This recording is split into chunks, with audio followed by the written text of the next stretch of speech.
পুজো দিয়ে আসা অবধি সেটা তোমরা ভিডিওটা আগের ভিডিওতে দেখেছিলে। এরপর পুজো দিয়ে বাড়ি ফিরছি। তো বাড়ি ফিরে আসার পরে তোমরা তো জানো হঠাৎ করে আমাদের বাড়িতে ঠাকুমা মারা গিয়েছে, মা বাবার ওষুধ চলছে, ওই জন্য পায়েস রান্নাটা আমাকেই করতে হচ্ছে, মা তো হাত দিতে পারবে না। তো ফ্রিজে আগের দিনকে দুধটা নিয়ে ভরে রাখা ছিল, একটু বরফ হয়ে গিয়েছে, তো আমি পায়েসটা বানিয়ে নিচ্ছি বাবু আমার আর ভাইয়ের মতো। আর বাড়িতে এখন ওষুধ চলছে, কেউ পায়েস খাবে না।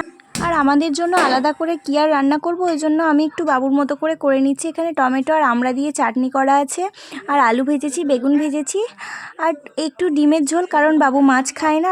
আর এখন বাড়িতে মাংস ঢোকাবে না, তো এই যে অল্প কিছু জিনিস দিয়ে বাবু সেরকম খায়ও না, ছোট বাচ্চা, তো ও যতটুকু যা যা জিনিস ভালোবাসে সেইটুকু ওকে দিয়ে আজকের দিনটা চালিয়ে নিচ্ছি। আর আজকে ঠান্ডাটাও খুব ভালো পড়েছিল সকাল থেকে। আর আমার ছেলে দেখো যতই হোক এইসব দিকে হুঁশ থাকে না, ও মোবাইল পেয়ে গিয়েছে মানে মোবাইলেই মন, ওকে কী খেতে দিচ্ছি কী খাওয়াচ্ছি এগুলো কিছুই দেখে না। তো এবার ও মোবাইল দেখছে, আর আমি ওকে ও যেটা দিয়ে ভালোবাসে সেটা দিয়ে আমি ভাত খাইয়ে দিচ্ছি। আর ফোন দেখবে, ওই তালে তালে আমাকে ভাত খাওয়াতে হবে, আর ফোনটা কেড়ে নিলেই ব্যাস খাওয়া দাওয়া গুটিয়ে যাবে, খেলতে বেরিয়ে যাবে। সারাদিন খেলা টোটো করে মামার বাড়িতে এসছে বলে।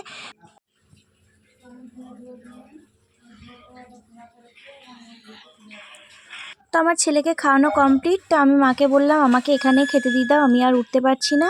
আর ছেলে এখানে একটু চাটনি খায়নি, আর আমার আপনার চাটনি খেতে খুব ভালো লাগে। তো ভিডিওটা এখানেই এন্ড করছি, আবার নেক্সট ভিডিওতে দেখা হচ্ছে। তো তোমরা সাথে থেকো, পাশে থেকো।